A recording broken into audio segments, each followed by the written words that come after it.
South Africa کے city Johannesburg کے علاقے فورسبرگ میں قائم مدنی مرکز فیضان مدینہ میں نماز جمعہ کی ادائیگی سے قبل رکن شورا مولانا حاجی عبدالحبیب اتاری نے کلام پڑھا۔ یا رب العالمین اللہ اللہ صلی علی طہ الامین اللہ اللہ فی کل وقت وحین اللہ اللہ۔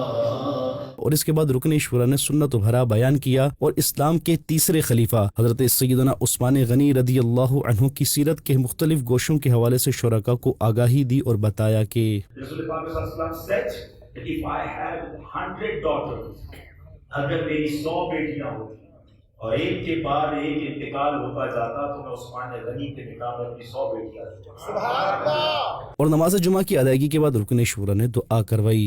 ہمارے ماں باپ کی، نبی پاک علیہ الصلوۃ والسلام کی، ساری امت کی بخشش فرما۔ اللہ ہماری دنیا بھی اچھی کر دے، ہماری آخرت بھی اچھی کر دے۔ جبکہ رکن شورا نے اسلامی بھائیوں کے ہمراہ صلاۃ و سلام بھی پڑھا۔ جس طرف اٹھ گئی دم میں دم آ گیا، اس نگاہ عنایت پہ لاکھوں سلام۔ اختتام پر شرکاء اسلامی بھائیوں کے رکن شورا سے ملاقات کا سلسلہ بھی رہا۔ صلی اللہ علی طه خیر الخلق وأحلاها، صلی اللہ علی طه خیر الخلق وأحلاها۔